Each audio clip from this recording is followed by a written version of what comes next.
Welcome to another episode of Costume Co. and the second part of my two-part series on the costumes of Blade Runner.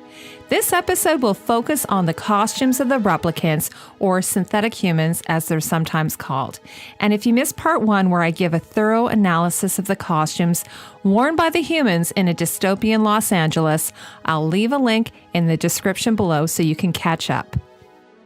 Warning, there will be major spoilers for the entire film of Blade Runner from 1982. I haven't seen Blade Runner 2049. I'll get to that in a future video, so please don't leave spoilers for that in the comment section below. Thank you. Rachael is an experimental and the Soul Nexus 7 replicant created by Eldon Tyrell and implanted with the memories of his niece. Costume designer Michael Kaplan said, Rachael's character, our chief inspirations were the tailored suits that Adrian designed in the late 1930s and early 40s. I liked the idea of combining different shades of suiting fabrics to create patterns, something Adrian did. Adrian, or Gilbert Adrian, as he was sometimes credited, was an American Hollywood costume designer for more than 250 films, most of them for MGM. He designed that exaggerated female silhouette, broad shoulders, tapered waist, and narrow hip. Said in a 1945 interview with the New York Times, "Women who have narrow shoulders look best with narrow hips to go with them, but most women don't have narrow hips, so I broaden their shoulders in proportion." According to Jessica Glasscock of the Costume Institute at the Met, the 1930s marked the introduction of the padded shoulder, first used by Italian couturier Elsa Schiaparelli. Strong-shouldered silhouette of the 1930s flattered the waistline by comparison and persisted until Dior's new look in 1947. Hollywood actress Joan Crawford was particularly enamored of the padded out look after buying a few of Schiaparelli's suits in the early 1930s. This and the work of Adrian carried the strong shoulder into the 1940s. You can no doubt ignore the resurgence in the late 1970s and 80s of this shoulder-padded power suit as an influence on Rachael's costume. Power dressing, as it was called, was a way to establish a woman's authority in the male-dominated work environment. And if you're old enough, you might remember that the power suit was made most famous by primetime soap opera Dynasty, although in my opinion, it tended to parody the 80s fashions rather than really reflecting it. We also have the influence of the femme fatale, which is a stock character in noir cinema that charms and seduces the male protagonist, even at his own peril. Lauren Bacall's portrayal of Vivian Rutledge, opposite Humphrey Bogart's Marlowe from The Big Sleep, is an example of a glamorous vamp. Bacall's broad-shouldered metallic jacket was created by designer Leah Rhodes. In another extreme silhouette, Lauren Bacall dons this gown from To Have and Have Not by designer Milo Anderson. Rachael first appears on screen in this incredible black silk and faux snakeskin two-piece suit. Fashion designer Adrian also liked incorporating animal skins and prints into his clothing. Here's an amazing Adrian design from 1942. The snakeskin pattern is printed on lame silk fabric. It's custom made for Adrian by the French house of Bianchini Ferrier. Here is the original sketch of Rachael's costume. I've seen this sketch credited to costume designer Charles Node, but I think it might actually have been done by co-designer Michael Kaplan. The width of the shoulders are extremely exaggerated, and my thoughts on this costume with all of that detail on the sleeves and the bodice is that it looks very Art Deco. Originating in France, Art Deco was a Western and European modern art style movement from 1925 to 1940, but began to fizzle out just after the stock market crash of 1929. Attempting to infuse functional objects with artistic touches, the Art Deco aesthetic emphasized machine-age streamlining and sleek geometry. Here are the details of Rachael's costume from the original auction house. Hip-length jacket with padding to shoulders, collars and cuffs trimmed with black snakeskin, additional snakeskin relief to breast and 5-button closure together with corresponding knee-length skirt. The The costume was originally auctioned off for just a mere £950. On the right is the costume from an unknown display, and unfortunately the image is so small I can only make out a few details. So the tailoring of the jacket comes from the side seams and these side front panels that angle at the bottom, exactly like Charles Node's sketch. The sleeves are two-piece set-in sleeves, and while there appears to be little or no gathering of the sleeves at the shoulder, there are some pleats at the back, as again we see in the sketch. And while there are 5 buttons, the top button is covered by this deco-style detail at the neck. Of Sean Young's transformation on camera, director Ridley Scott said that actor Sean Young looked absolutely great, really special. Makeup artist Marvin Westmore called her a beautiful, beautiful woman, adding that she had those perfect lips that he'd ever made up, and also said, "Since I was instructed to follow the 40s look, I kept Sean's makeup exceedingly simple. Foundation, blusher, eyeliner, that was it." Westmore also added that Young's hairstylist, who was Shirley Paget, did a wonderful job. Here are a few examples of this style of hair, often called a pompadour. The first one is of Linda Darnell, a beautiful American silver screen actress. Portuguese-Brazilian film star Carmen Miranda, pictured here, made this look famous along with her enormous collection of platform shoes and fruit headdress. I'll include a tutorial on how to create your own full back pompadour in the description below. Here are 2 Polaroid shots of actor Sean Young in full makeup and wardrobe. Polaroid images were used on set at one time, before we had digital images, as a way to establish continuity for hair, makeup, and wardrobe. Here's another Polaroid of Young without her jacket. The white blouse seen here is merely worn as a foundation garment and was never actually seen on camera. And finally on the right is a page from Charles Node's production Bible. Notice the detailed notes that Node made while shooting the movie. Wardrobe has to keep meticulous notes about a scene in case there are reshoots months later. And Node describes the fabric as polished waffle weave, and the shoes, which unfortunately I don't have a picture of, as black suede with a 2.5-inch snakeskin heel. Now, if you're thinking of recreating this look for cosplay, here are 2 fabrics that I might suggest to recreate Rachel's look. The one of the PK fabric would be for the jacket and skirt, and the snakeskin for the collar and cuffs. Here are some initial concepts of fur coats by Charles Node. I'm not certain if these were meant to be looks for Rachael or background players. The sketch on the left shows that Node was definitely inspired by designer Gilbert Adrian. According to Michael Kaplan, who was Charles Node's co-designer, Adrian used a technique that he thought was called insertion, where he would take the fabric or many fabrics and turn them different ways so that the grain was going different ways, so that the pattern was going different ways, and takes different similar fabrics and put them together. When you see Rachel's clothes, there's either quilting or patterns made in that way. Node also loved using these high collars like the ones seen in Hollywood's golden age of glamour. Joan Crawford wore this spectacular high-collared fur wrap designed by Adrian in 1939. According to the auction house, here are the details of Rachel's coat as they described it. Elaborate fur and blue silk brocade layered calf-length coat featuring a fur-trimmed circular stand-up collar, the sleeves trimmed with fur skirting and lined in black silk. The coat originally auctioned for £2,200, and I'm making an assumption that all of the fur used in Blade Runner is fake.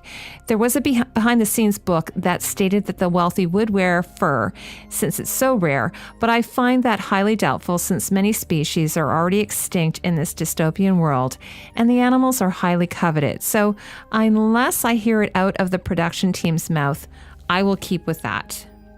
Here is the coat on display on the right, although it is not the largest image, so it's hard to see, but the panel on the front creates this sort of step pattern.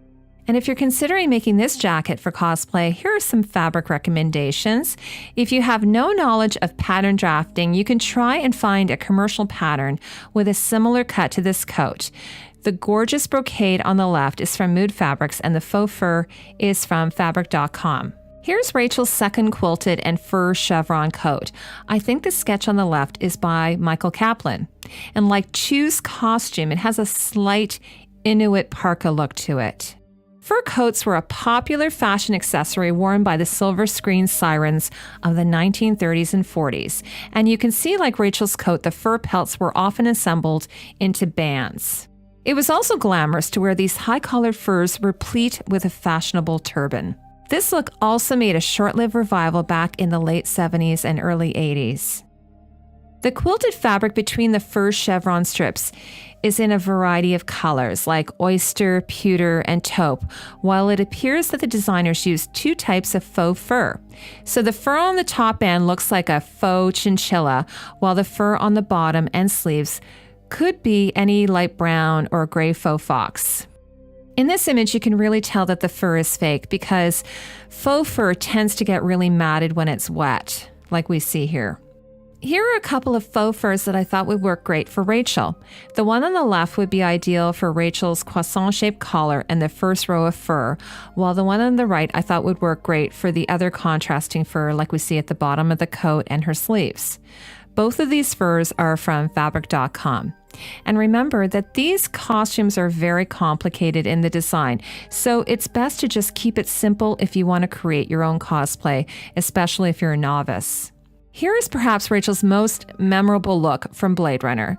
The auction house description of this costume states that it's a beige and gray silk and gold-threaded two-piece couture suit comprising of a belted jacket with chevron design on the sleeves, padded shoulders, and covered button fastening, together with a matching gray and gold threaded pencil skirt. This costume sold at auction for just £900. Michael Kaplan says of it, "I used amazing vintage suiting woolens in shades of gray and beige with metallic threads that I was lucky enough to find, which created a subtle, luminous quality. I wanted to create a futuristic heroine who was believable in the future, but with her feet firmly planted in the film noir past." This costume, more than any, really channels the work of Adrian. According to the Fashion Institute of Technology in New York, Adrian's ready-to-wear and his costumes, while focusing on his innovative use of textiles, employed an arsenal of techniques such as applique, piecing, mitering, pleating, and draping to build dynamic garments in which the materials are as celebrated as they are integral to the design. Adrian worked with and endorsed different textile manufacturers throughout his career. In Adrian's hands, a restrained suiting fabric could become a bold and unique garment, often by means of mitering, the cutting and piecing together of fabric at an angle. The chevron pieces on the sleeves look especially like Rachael's costume, although her costume is made with contrasting panels. This late 40s Adrian silhouette is a bit of a departure from Rachael's look, but the ombre bands of metallic color really remind me of her costume. Meanwhile, the Met states that an Adrian jacket is typically constructed from 6 pieces with front closures and a center back seam with shoulder pads and fitted at the waist. Skirts are either slightly flared or fall straight with a side closure. As Virginia Pope, the fashion editor of the New York Times, pointed out in 1950, his impeccable tailoring was modern, exciting, and completely Adrian. In this close-up, you can see the multiple colors and textures of the fabrics used in her costume. Here are a variety of silk and polyester shantung and dupioni and metallic fabrics from fabric.com. The dupioni has these great slubs that give the fabric its texture and would work well with this type of costume. Here's a detailed sketch of Rachael's silk blouse, again with an Art Deco influence. Michael Kaplan said it took their seamstress hours and hours to sew Rachael's rather complicated blouse made out of different colors of Chinese silk. In lieu of stockings during actor Sean Young's scene with Harrison Ford, Kaplan came up with the concept of Rachael wearing elastic garters and then oiling actor Sean Young's legs just to the garters. In reality, Young said that it was difficult to do the scene with greased up legs and the oil kept getting on the costume. So in the end, they toweled off the oil and just went with the garters, as you can see in this sexy shot here. Roy Batty is a Nexus 6 combat model, the leader of the renegade Nexus 6 Replicants, and the main antagonist to Rick Deckard. Kaplan stated that Roy Batty's anti-hero costume was inspired by the likes of Marlon Brando's motorcycle jacket look as seen in The Wild One. Here's Charles Know's costume design of Roy Batty's asymmetrical leather coat, t-shirt, and pants. I can't confirm this, but Batty's gray undershirt and gray pants were designed to subtly indicate the rogue replicant's military background. You can see the striping on this at the shoulder. The red band on the bottom portion of his pants are a version of a military stripe. Roy has these tattoos that look like a treasure map on his body, a small detail that actor Rutger Hauer said only showed in one photograph. Ridley Scott referred to Charles Know's use of stretch leotard shorts on Batty, seen here on actor Rutger Hauer, as cycling, sporty type shorts to hold you together, also maybe you look a bit better. The Dutch actor is naturally blonde and blue-eyed, so while I have no knowledge of the decision to bleach his hair white and give him a spiked hairstyle, I'm very glad they did because it was such a memorable, iconic look. Replicant Pris Stratton is a standard item for military clubs in the outer colonies and a member of Roy Batty's rogue Nexus 6 group, and Bryant refers to her as a standard pleasure model. For her yellow and black tiger print jacket, actor Daryl Hannah said that Charles Know used curtain fabric strips in between the tiger stripe fabric, but I believe that it's actually black chainette fringe. And she stated that while it looked great, it wasn't warm in the least. And not wanting to cut her own hair, actor Daryl Hannah brought in her own punk rock style wig. Here's Charles Know's sketch of Pris's tiger coat that she wears over her romper. I think that Know was once again inspired by Adrian, who, according to the Met, incorporated animal motifs or patterns in designs through his career, like this dress that Adrian made for his wife Janet Gaynor. The tiger-printed textile was also made by Bianchini Ferrier. If you really want to create an authentic jacket for Pris, you can sew lengths of this black double-edged chainette fringe trim between strips of the tiger fabric. This trim is from dressmaking supplies in the States, but they ship to many European countries. And it's very wide at 12 inches, but that gives you that awesome swag effect that you see here. And I have to tell you, however, that this is advanced dressmaking and involves extensive pattern altering. So if you are still a novice seamstress, I'd stick to just using the tiger print. Here's another one of Know's illustrations for Pris, this one of just her romper. And it doesn't show in the sketch, but she of course wears a sheer black top and stockings underneath the garment. This romper is made from a black holographic shimmery knit fabric, and it has this thong piece that starts at the crotch and ends at the top with straps. And I think that the romper has been built up on top of a bustier or other foundation garment, or Daryl Hannah is just wearing that garment separately. And you've probably heard me point this out before on other displays, but Pris's costume that's seen displayed on the right is assembled incorrectly. The sheer top is meant to be layered under the romper, not over it. And if you want to cosplay this look, here are a couple of great choices for fabric. The nylon shaper mesh has a 4-way stretch for the sheer top, and the silver on black gator skin has a 2-way stretch for the romper. And while the gator fabric is not the same, I think it would look awesome for this costume. Here's a good close-up of the stockings with built-in suspenders, meaning they don't require garters to hold them up. For cosplay, here's an ideal solution. These sheer suspender tights from Amazon.com and these slouchy leg warmers from Etsy, although you could really just cut the sleeves off of an old black sweater instead, and that would give you that distressed look.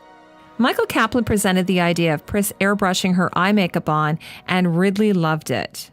Here's Pris's doll costume in an attempt to hide herself from Deckard. Kaplan's team made the nude spandex unitard for Hannah, but instead of using a bra, they heat molded the breasts into it. And on the right is a page from Charles Know's wardrobe Bible. Production required multiple costumes because there was a male stunt double that stood in for Daryl Hannah. The notes indicate that Hannah wore beige gymnast shoes.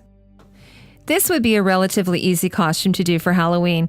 This body wrapper's tan unitard from Danzia in California would work nicely for the bodysuit, and these Capezio freeform footwear from dancesupplies.com could be used for the footwear. And you can add a nude thong on top as well. You would just need a blonde, spiky wig and white and black makeup to complete the look. So I'll leave all of the links of the fabrics and products in the description below. Zora was a Nexus 6 replicant trained for an off-world murder squad. Brian described her as Beauty and the Beast. According to Clapton, it was costume designer Charles Node's idea for Zora to wear jewels and glitter for her snake charming act. Kaplan hired a wearable art crafter to crochet the bikini costume, really just skin tone patches. To resemble snake scale, the makeup department applied 3 sizes of sequins.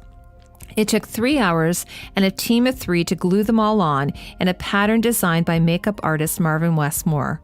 For Zora's shower scene, Marvin used hairstyling gel as an adhesive so that the sequins would just wash off easily. I love the idea of someone doing this costume for Halloween because it would be so instantly recognizable. All you need is a nude leotard or tank unitard, depending on your comfort level. Cover it with sequins using gem tack or a fabric glue of some sort, and just make sure to put something in between the layers so that the glue doesn't seep through. And then apply the sequins to your skin with eyelash glue and slick back your hair with gel, and boom, an easy Blade Runner costume. The hard part would be acquiring a life-size snake. Zora's second look is this leather-type bikini, a sort of Barbarella-style costume like something you might see in an Edgar Rice Burroughs Barsoom novel. Kaplan said that the foundation of the bra was made of a soft metal that formed to her body. And I'm pretty sure that this is actor Joanna Cassidy's own hair. She is a redhead, and the one dead giveaway in period or future films is always the hair. This style screams 80s. In this display, you can see that they lined the bra with a moleskin type fabric dyed to match Joanna Cassidy's skin tone. One of the fun aspects of this costume are the above-the-knee gladiator-style greaves. They're worn over her boots and have these silver funnel-type spikes at the side. Here's the full costume on display. Kaplan noted that the clear plastic raincoat was practical and came about to protect actor Joanna Cassidy from the glass. Leon Kowalski is a Nexus 6 replicant who came to Earth with Roy Batty's team. Michael Kaplan's inspiration for the fabric of Leon's costume came from a visit to the dentist. His bib was a paper-backed in plastic in hospital green, and he thought it would make a great costume for Leon to be interrogated in. Here are 2 sketches of Leon's costume by Charles Node. The one on the left is his surgical-style scrubs that he wears during the interrogation scene. I noticed that Node added this band on his arm that never made it into the picture. It looks a bit like a blood pressure cuff that might have been part of the Voight Comp test, although it might just be an ID band. The costume on the right is the coveralls that we see in the later scenes with Roy Batty and Deckard. Here is the final look, although he's wearing some sort of leather-like overcoat on top. And that concludes part 2 in my 2-part episode on the costumes of Blade Runner. If you missed part 1 where I analyzed the costumes of the human counterparts, including Deckard, I'll leave that in the description below so that you can catch up. And I have a top 10 Game of Thrones video coming out soon and a Halloween special, so make sure to subscribe and hit the bell notification icon so you don't miss it. And if you find value in my videos, consider supporting me on Patreon. I'll leave a link in the description below. And as always, thank you so much for watching.